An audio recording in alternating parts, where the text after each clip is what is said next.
They said his name in whispers from the dusty saloons of Prescott to the lonely trails of the Arizona Territory. Kalen, a man whose aim with a rifle was as true as the sunrise, matched only by the graveyard silence in his eyes.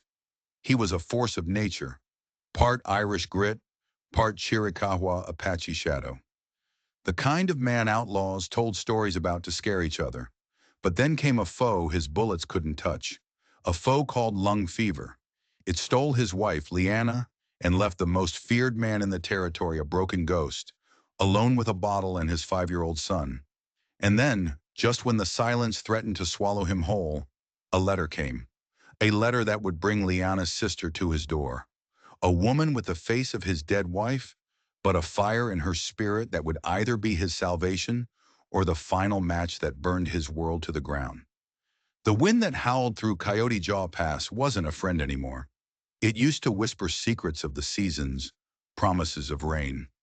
Now it just scraped over the sun-bleached rocks like a sigh, carrying the faint, rattling echo of Leanna's last breaths.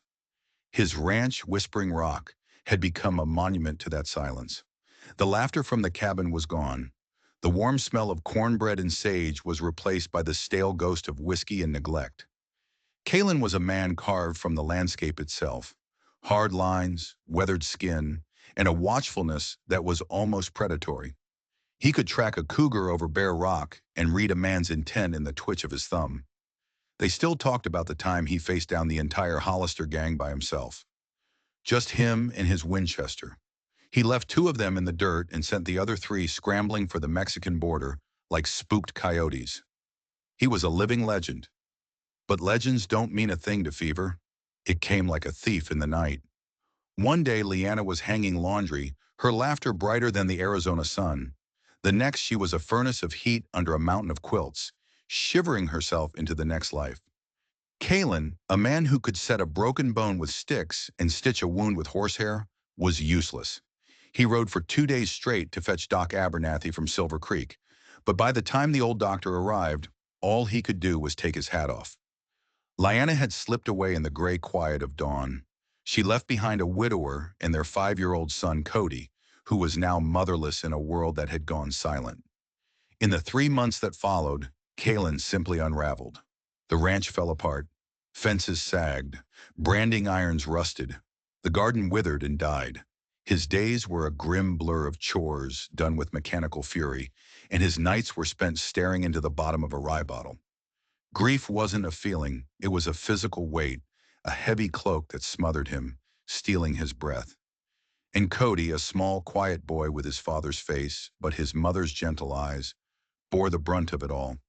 He'd play for hours with a little wooden horse his mother had carved, his lips moving in the silent conversations he couldn't have with his father. He never cried for her, not where Kalen could see. It was like he knew his father's grief was a sleeping bear you didn't dare poke. But the boy's own sorrow came out at night, in whimpering nightmares that left him clutching for a hand that was no longer there. One evening, Kalen sat on the porch, the whiskey warming his gut as he watched the sky bleed to purple. A whimper came from inside the cabin. The sound cut through the alcoholic haze like a knife. It was a pure, clean note of pain, the kind his own calloused heart couldn't make anymore. He scraped his chair back and went inside. Cody was thrashing in his bed, his face slick with sweat. "Mama," the boy whispered, his voice thick with sleep and loss. "Mama, come back." Kalen stood frozen in the doorway. He could face a charging buffalo without flinching, but the sight of his son's grief completely unmanned him. He had no words. His own well of comfort was bone dry. He watched for a long, helpless moment, then retreated back to the porch, back to the bottle. He was failing his son, failing Liana's memory. The ranch was dying, his son was fading, and he was just letting himself drown. A week later, the mail rider left a letter in the box at the end of the track. It sat there for 2 days. When he finally fetched it, he saw the delicate, unfamiliar handwriting. St. Louis. He tore it open. It was from Serafina, Leanna's younger sister. He'd met her once at the wedding 5 years ago. He remembered a serious girl with the same dark hair and the startling blue eyes as her sister, but quieter, more watchful. The letter was brief. She'd only just heard of Leanna's passing. She expressed her sorrow, then got straight to the point. She knew he had a young son. She knew it must be impossible, running a ranch and raising a child alone. She was alone in the city, a seamstress since her parents had passed. With a formality that felt both stiff and desperate, she offered to come west. She could care for Cody, run the household, help until he was back on his feet. It was what Leanna would have wanted, she wrote, for her son to be cared for by family. Kalen read it 3 times. His first impulse was to throw it in the fire. Another woman in Leanna's house? A woman with her face? It felt like a betrayal, a violation. He crumpled the letter, the image of Serafina's serious face, a pale imitation of his wife, a ghost swimming in his mind. But that night, Cody's nightmares were worse than ever. His cries were sharp, terrified.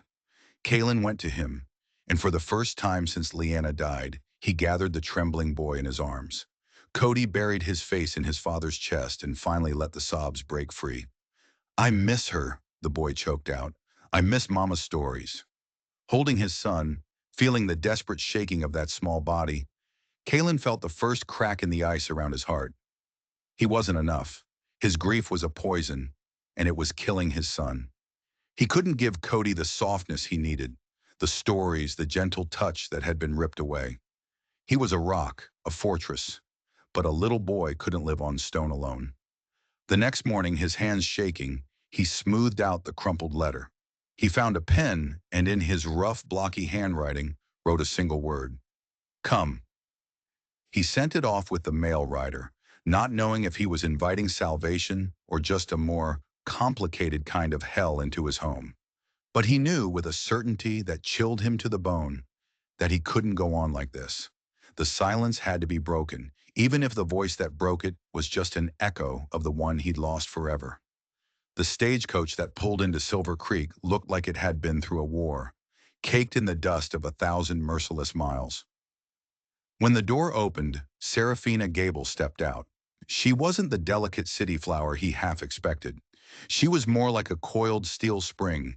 She took in the dry, pine-scented air, her gloved hands gripping a worn leather satchel.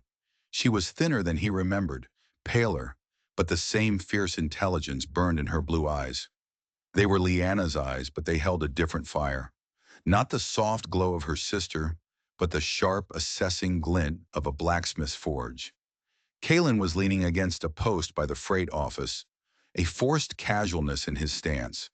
When he saw her, his gut twisted. It was like watching a ghost step into the harsh Arizona sun. The shape of her face, the way she held her head, it was all Leanna. But the set of her jaw was firmer, her posture more rigid. A painful memory and a complete stranger all at once. "Mr. Kalen," she said, her voice steady and clear, betraying no hint of the turmoil a journey like this must have been. "Ma'am," he grunted, tipping his hat an inch. He took her bags and was surprised by their weight. He'd expected lace and frills, not the dense heft of what felt like books. The ride to the ranch was a long, heavy silence, broken only by the creak of the wagon wheels. Serafina sat bolt upright, her eyes scanning the rugged, alien landscape. She saw a place of stark beauty and brutal hardship, a place that could swallow you whole. Kalen could feel her gaze on him too, and he kept his own eyes fixed on the horizon, his jaw tight. When they finally crested the rise overlooking Whispering Rock, he heard her sharp intake of breath. The place was a ruin, a sagging porch, a field of withered corn, an air of neglect so thick you could taste it. This wasn't the thriving homestead Leanna had described in her letters. This was a place where hope had come to die. And standing in the doorway was a small, solitary figure. Cody. His eyes went wide as the wagon approached, fixing on Serafina. As Kalen pulled the horses to a stop, she was down from the buckboard before he could offer a hand. She knelt in the dust, bringing herself down to the boy's level. "Hello, Cody," she said, her voice softer now. "I'm your Aunt Serafina." The boy just stared, his gaze flickering from her face to his father's and back again. He was seeing his mother's eyes in a stranger's face. He took a hesitant step, then another, until he was right in front of her. Slowly, a small, dirt-smudged hand reached out and gently touched her cheek. "You look like Mama," he whispered, his voice filled with a heartbreaking awe. A wave of emotion so powerful it nearly buckled her knees washed over Serafina. This was it. This was why she'd crossed a continent. For this small, lost boy. She swallowed hard against the lump in her throat and gave him a small, genuine smile. I know, sweet boy, I know. Kalen watched from a distance, a cold knot tightening in his chest. Seeing her with his son, seeing the boy's instant, desperate connection to this ghost of his mother, it felt like a fresh betrayal. It was proof of his own failure. He turned away and busied himself with the horses, the jingle of the harness, a welcome noise to drown out the scene on his porch. The first week was a silent war. Serafina, horrified by the state of the cabin, launched into a one-woman crusade against the dirt and despair. She scrubbed floors he hadn't realized were that color, aired out dusty linens, and filled the cabin with the sharp, clean scent of lye soap. The clatter of pots and the swish of her broom were her weapons, and she wielded them against the suffocating silence. Kalen stayed away. He rode out at dawn and came back at dusk, caked in dust, his mood as foul as a cornered badger. He spoke only when he had to. Cody ate. Need more firewood? He ate the meal she made, simple, nourishing food that was a world away from the scorched jerky he'd been living on, without a word of thanks. But he watched her. He watched her from the corner of his eye as she patiently taught Cody his letters, their heads bent close together over a slate. He heard her soft voice in the evenings, reading from one of the books she'd brought, filling the quiet with tales of knights and dragons, the very stories Cody had been crying for. He saw the vegetable garden slowly coming back to life under her determined hands. Every small act of order she restored felt like another nail in the coffin of his pride, a glaring spotlight on his failures. She was a constant, living reminder of Liana, and yet she was nothing like her. Liana had been soft, a gentle comfort. Serafina was methodical, resilient. There was a core of iron in her he hadn't seen at the wedding. One afternoon, he came back to find her wrestling with a broken hinge on the corral gate, his tools laid out beside her. Her knuckles were scraped, and a smudge of grease decorated her cheek. Leave it, he said, his voice harsher than he meant. That's my work. She straightened up, her blue eyes flashing with a defiant spark. The gate needs fixing. The horses were testing it. I saw no reason to wait. You don't know how, he bit back. Then I will learn, she retorted, her chin lifting. It seems a great many things around here have been left waiting for too long, Mr. Kalen. The gate is only one of them. The barb hit its mark. He snatched the hammer from her hand and fixed the hinge with a series of brutally efficient blows, the ringing of the metal echoing his own frustration. He was furious with her for being right, for seeing his weakness so clearly. She wasn't just fixing his house, she was fixing his failures, one by one. The tension between them was a wire pulled taut, humming with unspoken grief and resentment. Cody, however, blossomed. He started smiling again. He chattered endlessly, following Serafina around like a loyal puppy. His nightmares began to fade. One evening, with a storm brewing in the mountains, Cody brought Serafina the little wooden horse. A leg had splintered. Can you fix it, Aunt Sarah? He asked, his lip trembling. Serafina took the toy gently. I'll try my best, Cody. Kalen watched from his chair by the fire as she worked. She wasn't a natural carver like Liana. Her hands, so deft with a needle, were clumsy with a knife.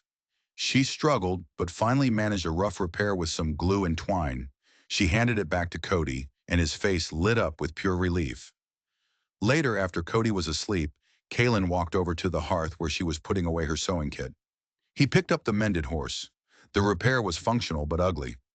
Leanna would have carved a whole new leg, he said, the words low and bitter, and he knew how cruel they were the moment they left his mouth. Serafina froze, her back to him. He saw her shoulders stiffen. When she finally turned, her face was pale, but her eyes were blazing with a fire he hadn't seen before. Yes, she said, her voice trembling with a tightly controlled rage. I am sure she would have. She would have cooked a better stew. Her garden would be twice as lush, and she would have known exactly how to soothe her son's nightmares without a book of fairy tales. She took a step closer, her hands clenched into fists at her sides. But she is not here, Mr. Kalen. I am. And I am doing the best I can with the broken pieces I have found in this house. Your son's horse is not the only thing that needs mending. Do not for a second think I want to be here, trying to fill the shoes of a woman I loved, for a man who looks at me as if I am a curse. I am here for that boy, and I will not be made to feel like a poor replacement for my own dead sister. She spun on her heel and retreated to her cot on the far side of the room, pulling the privacy curtain with a sharp final snap. Callan stood alone in the firelight, the little wooden horse still in his hand. Her words echoed in the silence, stripping away his righteous grief and exposing the ugly selfishness beneath. He'd been so lost in his own pain, he hadn't once considered hers. She was grieving too, and he, in his bitterness, had treated her like an intruder instead of an ally. The storm broke outside, rain lashing the windows.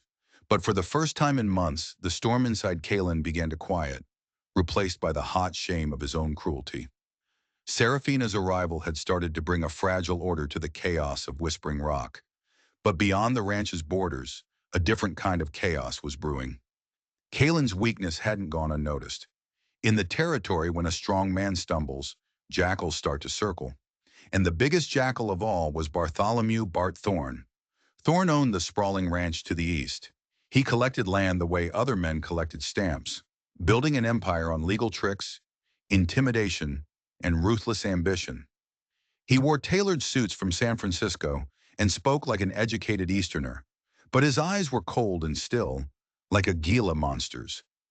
He'd wanted Callan's land for years, mostly for the creek that cut through it, a lifeline in this dry country.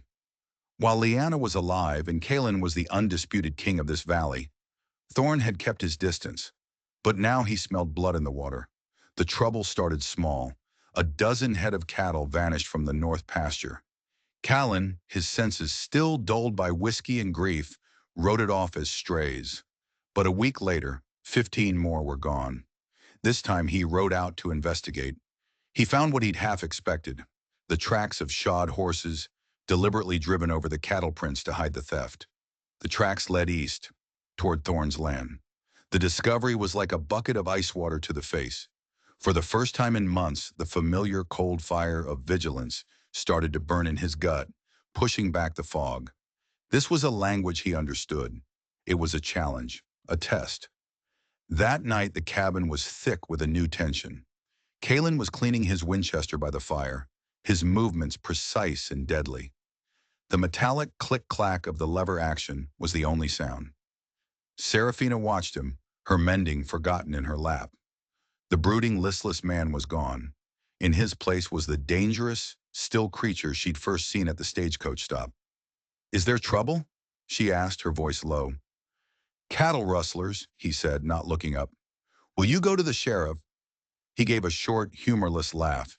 "Sheriff Brody is on Thorne's payroll. He'd find nothing." "Thorne? Your neighbor?" "My neighbor," Callan confirmed, his voice flat. "He wants my water. Figures I'm too lost in a bottle to stop him." The unspoken shame hung in the air. He had been too lost. He stood, sliding the rifle into its scabbard by the door. "I'll be riding the fence lines tonight. Bolt the door. Don't open it for anyone." Serafina's heart hammered against her ribs.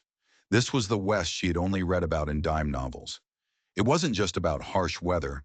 It was about men like Thorne who took what they wanted in the dark.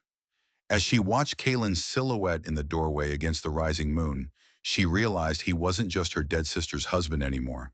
He was a warrior preparing for battle, and his fight was now hers, and Cody's as well. For the next week, Callan became a creature of the night. He slept for a few hours after dawn, but his senses were razor sharp again. He patrolled the vast boundaries of his land, a ghost moving through the moonlight. The rustling stopped. His silent, watchful presence was a clear message to Thorne's hired guns. But Thorne wasn't a man to give up so easily. If he couldn't bleed the herd, he would poison the well. Literally, Serafina found it. She'd gone to the creek to fetch water, with Cody chasing lizards nearby. As she dipped the bucket, she saw a strange, oily sheen on the water's surface. Then she saw them. Two dead trout, their white bellies gleaming in the sun. A cold dread washed over her. She grabbed Cody's hand. Back to the house. Now. When Kalen returned, she met him at the door, her face pale. He listened, his jaw tightening, and strode down to the creek. He knelt, skimmed a finger through the water, and sniffed. The faint, acrid smell of creosote and something else, something foul and chemical, confirmed it. Poison. It was a cowardly, vicious attack. Not enough to kill the creek, but enough to sicken the cattle, to make the water undrinkable. It was a warning. Kalen's rage was a terrifying thing. It wasn't loud. It was a cold, silent fury that seemed to radiate from him like heat off the desert floor. He looked at the dead fish, at the water that was the lifeblood of his land, his herd, his son. This was an attack on his home. He looked back at Serafina, who stood watching him, holding Cody, her expression a mix of fear and defiance. In that moment, something shifted. He didn't see a replacement for his wife. He saw a partner in a siege. She hadn't screamed. She hadn't panicked. She had seen the danger, protected the boy, and waited for him. She had met the threat with a strength that matched his own. "We'll use the well for now," he said, his voice a low growl. "Boil all the water." "What are you going to do?" she asked. "Thorne has a foreman," Kalen said, his eyes shifting to the eastern ridge. "Gus Riley, a mouthy brute. He's the one who would have done this." He paused, his eyes like chips of flint. "I'm going to pay him a visit. Remind him what happens when you trespass." He turned and strode toward the barn, not with the shuffle of a grieving widower, but with the long, purposeful stride of the man the territory had learned to fear. Serafina watched him go, a knot of apprehension in her stomach. The rustler's moon had woken a sleeping giant, and she could only pray that when his fury was spent, there would be anything left to salvage. 2 days later, Kalen rode into Silver Creek. The town was a single dusty street, a dozen wooden storefronts trying to look civilized. The cold fury was still simmering just beneath his skin. He wasn't looking for a brawl. He was looking to make a statement. He found Gus Riley holding court in the Lucky Spur Saloon, a grimy place that smelled of stale beer and desperation. Riley was a big man running to fat, with a florid face and small, mean eyes. He was Thorne's cudgel. Kalen pushed through the bat-wing doors and the saloon fell silent. Riley sneered, a half-empty glass in his hand. "Well, look what the cat dragged in. Thought you'd have drunk yourself into an early grave by now, Kalen." Kalen ignored him, walking straight to the bar. "Whiskey," he said to the nervous bartender. He took the glass, turned, and leaned against the bar, his eyes locking on Riley's. "Had some fish go belly up in my creek the other day, Gus," Kalen said, his voice deceptively calm. "Funny thing, tasted a little like your brand of cowardice." Riley's face darkened. He slammed his glass down. "You accusing me of something, half-breed?" The slur hung in the charged air. Kalen didn't flinch. He took a slow sip. "I'm stating a fact. A coward sneaks onto another man's land in the dark. Poisons his water. Only a man too scared to face another head-on would do that." Riley shoved his chair back, his hand drifting toward the revolver at his hip. "You got a big mouth for a man who just lost everything." "I haven't lost everything," Kalen said, his voice dropping to a menacing whisper. "But you're about to lose the use of that hand." It happened faster than any eye could follow. As Riley's fingers touched the butt of his gun, Kalen moved. He crossed the space in a single step, his left hand clamping down on Riley's wrist like a steel trap. He squeezed, and the big man cried out as his fingers went numb. With his right hand, Kalen picked up a heavy beer stein from the table. "This is my warning, Gus," he hissed, his face inches from Riley's. "Tell Thorne my land is not for sale, my water is not for the taking, and the next man I find on my property who isn't invited will be buried there." To punctuate the sentence, he smashed the heavy stein down on Riley's gun hand. The crunch of bone was sickeningly loud in the dead silent room. Riley screamed, a high, thin sound of pure agony, and collapsed, clutching his shattered hand. Kalen straightened up, his eyes sweeping over the stunned onlookers. "His friends can take him to the dock." He dropped a coin on the bar and walked out, leaving a tableau of fear and shock behind him. The message had been sent. Meanwhile, Serafina was in town for supplies. She'd arrived just minutes after the confrontation, and the whole town was buzzing. While she was in the general store, she felt a light touch on her arm. It was Martha Abernathy, the doctor's wife, a kind woman with worried eyes. "You're the lady staying out at the Kalin place, aren't you?" she asked in a low voice. "I am. Serafina Gable." Martha's eyes darted around. "My dear, you need to be careful. Everyone saw what Mr. Kalin did. It was necessary, mind you, but Bart Thorne is not a man who takes insults lightly. He's a snake in the grass." She leaned closer, her voice barely a whisper. "Thorne wanted your sister, you know. Before Kalin came along, he courted her. Leanna. She was too kind. She thought he was just ambitious. But then she saw a darkness in him. It scared her. It's what drove her to a man like Kalin, a man she knew could protect her. Thorne has never forgiven him for that. This isn't just about land, my dear. It's about a rich man's pride." A cold knot formed in Serafina's stomach. This wasn't a land dispute.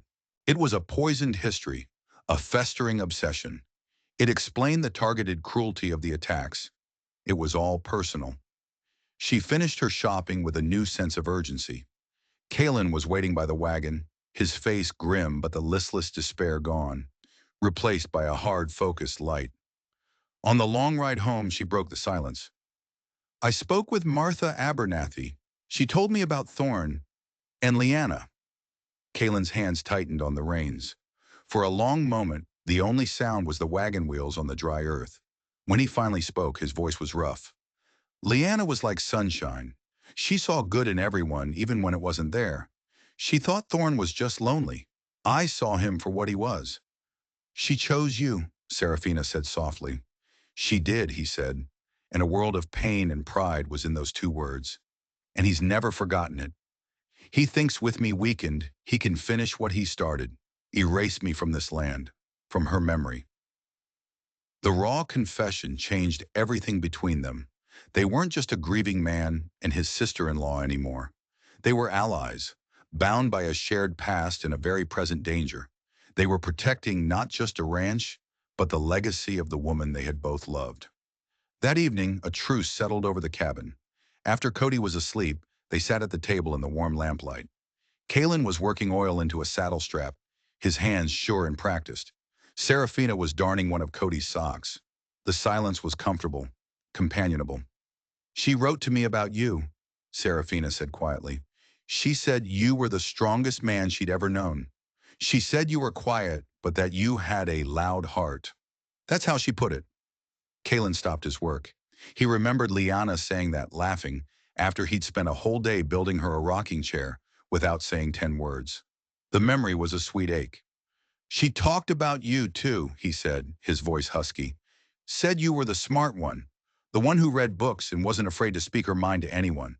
She said you had a spine of pure Missouri iron." A small smile touched Serafina's lips. It was the first time he'd seen her truly smile, and it lit up her face, softening the severe lines of grief. In that moment, she looked so much like Liana, it stole his breath. But the light in her eyes was all her own. It was the light of fierce intelligence, the light of Missouri iron. A connection had been forged in shared memories and imminent threat. They were no longer just circling each other's grief. They were standing back to back, facing the darkness gathering on their horizon. And in the warm glow of the lamp, a fragile alliance began to feel like hope. Thorne was not a man to be deterred by one broken hand. Kalen's public humiliation of Gus Riley was a declaration of war. Thorne's reply came a week later, on a moonless night as black as the inside of a tomb. Callan, exhausted from nights of patrol, had finally fallen into a deep sleep. A strange smell woke him. Not wood smoke. Something sharper. Acrid, hungry, smoke. He was out of bed in an instant, his heart pounding a frantic drum against his ribs. He threw open the cabin door and was hit by a wall of heat and a terrifying orange glow. The barn. Their winter hay, their tools, their future. It was a raging inferno. The fire roared like a beast, devouring the dry timber, casting demonic shadows across the yard. "Serafina!" he yelled, his voice raw with panic. "Get Cody!" She was already there, a silhouette in the doorway, her face pale in the flickering light. She held a sleepy, whimpering Cody, a heavy blanket wrapped around him. Her eyes were wide with terror, but her hands were steady. Kalen's mind raced. The horses. He had to get the horses out. He grabbed a wet sack from the water barrel. "Stay back," he ordered her. "Keep Cody clear." He plunged into the yard. The heat was a physical blow. The main doors of the barn were already a wall of flame. He ran for the side corral gate. Inside, he could hear the high-pitched, terrified screams of the trapped horses. The sound tore at him. He worked frantically at the gate latch, his hands burning on the hot wood, smoke searing his lungs. The latch was stuck. In a surge of adrenaline-fueled rage, he threw his shoulder against the heavy gate again and again until the wood splintered and burst open. Two horses, their eyes wild with terror, bolted into the darkness. But his main mount, a buckskin named Dust Devil, was still trapped inside, his panicked whinnies growing weaker. "No!" Kalen growled. He wouldn't lose him. He pulled the wet sack tighter over his face and charged toward the inferno. "Kalen, don't!" Serafina screamed. He ignored her, vanishing into the swirling smoke and embers. For a heartbeat, Serafina stood frozen, clutching Cody. She could run. Take the boy and flee into the darkness, back to the safety of town, back to the civilized world she knew. But as she looked at the roaring fire, at the home she had started to build from the ashes of another life, a cold resolve settled over her. This was her home now. That was her family in there. The Missouri iron in her spine turned to steel. She set Cody down behind the water trough. "Stay here, do not move." Then she grabbed two buckets and began a frantic, desperate one-woman bucket brigade from the well. She knew it was hopeless. Her meager offerings were no match for the inferno. But it was action. It was a refusal to be a victim. It was a fight. Inside the barn, the world was a hell of smoke, heat, and collapsing timber. Kalen found Dust Devil backed into a corner, his coat singed, a fallen beam blocking his path. With a strength born of pure desperation, Kalen heaved at the smoldering timber, ignoring the fire licking at his sleeves, until he'd shifted it just enough. He grabbed the horse's halter and half-dragged the terrified animal out into the night air, just as a section of the roof collapsed behind them with a deafening roar. He stumbled out of the barn coughing, his face black with soot, his shirt smoldering. He looked up and saw Serafina, her face streaked with soot, her dress soaked, still stubbornly throwing bucket after bucket of water onto the flames. Her futile, heroic effort in the face of total destruction struck him with a force greater than the fire itself. He staggered to his feet and took the bucket from her hand. "It's no use," he rasped, his voice shredded. "It's gone." She finally stopped, her shoulders slumping. She looked at the ruin of the barn, at the scorched earth, at the man before her, battered but alive, and tears she hadn't shed for her sister, for her old life, for her own fear, now streamed down her face, carving clean paths through the soot. Without thinking, Kalen reached out and pulled her into his arms. It wasn't a gesture of passion, but of pure, desperate human comfort. She buried her face in his smoke-scented shirt and sobbed, her body shaking. He held her tight, one hand stroking her hair. He had faced death in that fire, but it was the sight of her steadfast courage, her iron will, that had truly broken through his own defenses. They stood like that for a long time, two survivors clinging to each other while the fire burned itself out. Cody came and wrapped his small arms around both their legs, adding his silent comfort to the embrace. As the first hints of dawn painted the sky a bruised purple, they sat on the porch steps, nursing mugs of coffee, a bone-deep weariness settling over them. "He'll be back," Kalen said quietly. "This was to make us run." Serafina looked at her blistered hands. "Part of me wants to take that boy and run all the way back to St. Louis," she said. She paused, then looked up, meeting his gaze, her eyes clear and unwavering. "But I will not. Leanna loved this place. Cody was born here. Thorn will not take one more thing from this family." He saw it then, clear as day. This wasn't just about protecting Leanna's memory anymore. It was about protecting this woman, this fierce, stubborn, incredible woman. "I can't protect you both and fight him at the same time," he admitted, the words tasting like ash. It was a confession of vulnerability he would have made to no one else. "Then you won't be fighting him alone," she answered simply. He reached out and took her hand. Her skin was rough, chapped, the hand of a woman who had fought. He interlaced his fingers with hers, a silent, binding contract. The alliance, once fragile, had been tempered in fire. It was no longer a matter of convenience. It was a bond, strong and resilient as hammered iron. In the week after the fire, a fragile peace settled as they cleared the debris, their shared hardship forging a deep, unspoken respect. Then a well-dressed lawyer from Prescott named Davies arrived, sent by Thorne. He presented a generous offer to buy the ranch, framing it as a compassionate gesture. Kalen refused flatly. Then Davies did something strange.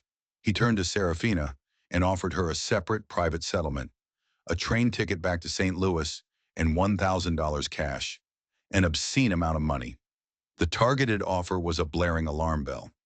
"Why would Mr. Thorne offer me anything?" she demanded, her voice sharp. "I have no claim to this land." Seeing the lawyer's sudden unease, Kalen's mind flashed. He strode to a dusty chest in the corner, one filled with Leanna's belongings. He pulled out a leather folio and spread its contents on the table. Old maps and a territorial deed in her father's name. But it was more than a deed. It was an old Spanish land grant, predating most of the claims in the territory. And tucked within its legal language was a clause granting full, perpetual mineral rights to a specific section of the ranch. The same section that recent whispers in town said might hold a massive silver lode. The truth hit them like a physical blow. Thorne had never loved Liana. He had wanted to marry her to get his hands on her family's claim. It was all a lie. "The claim passes to her next of kin," Kalen stated, his voice like ice, staring at the lawyer. "Her son, Cody. But control falls to his legal guardian, me." He then looked directly at Serafina, the final piece clicking into place. "Or if I were gone, it might pass to you." Thorne's entire campaign of terror, the rustling, the poison, the fire, it was all to drive him off or kill him, to seize this inheritance. The $1,000 offer wasn't generosity. It was a pathetic attempt to buy Serafina off before she realized she was sitting on a potential fortune. After sending the sweating lawyer packing, Kalen faced Serafina. He saw their vulnerability with chilling clarity. As two separate people, Thorne could pick them apart. United, they were a fortress. He took a deep breath and did the only thing he could think of. He knelt before her, his voice rough with an emotion she couldn't name.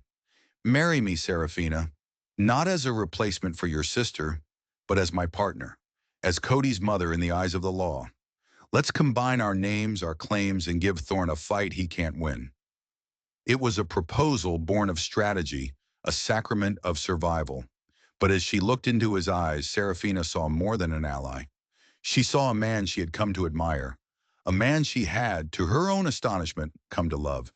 "Yes," she whispered, her hands gripping his. "Yes, I will." Their wedding was a simple, hurried affair in the next county, a legal maneuver witnessed only by Cody. As they rode home, a family now bound by law as well as by crisis, Kalen knew Thorne's retaliation would be swift and brutal, but he wouldn't wait for the attack. He would use the land itself as his weapon, the Apache tactics of his ancestors stirring in his blood. He sent a desperate message to a retired U.S. Marshal in Prescott he'd once ridden with. Then he and Serafina prepared for a siege. He showed her how to load and fire the shotgun and saw not fear in her eyes but a grim determination that mirrored his own. 3 nights later, they came. Thorne and 5 hired guns, riding under the cover of darkness, expecting to storm a cabin and finish the job. But the cabin was dark and silent. Kalen wasn't in it. He was a ghost on the ridge above them. A single rifle shot from the darkness into a metal bucket he'd placed sent the attackers diving for cover, their coordinated assault dissolving into panicked chaos. "Thorne!" Kalen's voice boomed from the darkness, seeming to come from everywhere at once. "You're trespassing on my wife's land." He used the night as his ally, herding the disoriented men away from the cabin with carefully placed shots that kicked up dust and dislodged rocks that clattered down the slopes. He was a phantom, driving them relentlessly, funneling them into a narrow box canyon. Just as dawn broke, he sent a cascade of boulders down, sealing the entrance behind them. They were trapped. Thorne, consumed by rage and humiliation, demanded a final confrontation. man to man. Kalen met him in the canyon. He dropped his rifle. Thorne drew his pistol, but Kalen was already moving, closing the distance, a knife appearing in his hand as if by magic. The fight was short, brutal, and primal, ending with Thorne on his back in the dust, Kalen's blade pressed against his throat. Just as the standoff reached its deadly conclusion, Marshal David Price and a posse of deputies arrived, having ridden all night. Thorne and his men were arrested. Their reign of terror ended not by bullets, but by the weight of the law and Serafina's undeniable, ironclad claim. Kalen returned to the cabin, bruised but victorious, as the sun crested the mountains, bathing the valley in golden light. Serafina met him on the porch and threw her arms around him, holding on as if she'd never let go. In the quiet of the morning, all the pragmatic, strategic reasons for their marriage fell away, replaced by a simple truth that had been forged in fire and fear.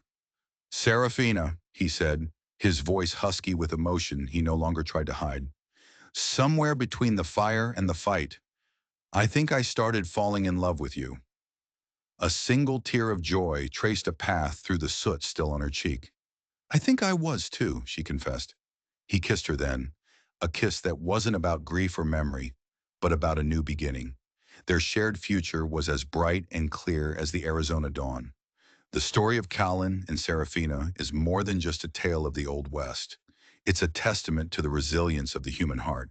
It shows us that even in the face of the most profound loss, hope can find a way to take root, that from the ashes of grief, a new and powerful love can be forged, not as a replacement for what was lost, but as something entirely its own, built on respect, courage, and a shared will to survive. Their journey reminds us that family isn't just about blood. It's about the bonds we forge in fire, the alliances we make in the darkest of nights, and the choice to stand together against the storm. If this story of love, loss, and frontier justice moved you, please show your support by hitting that like button. Share it with someone who appreciates a tale of true grit. And be sure to subscribe to the channel for more stories from the untamed heart of the American West. Thank you for listening.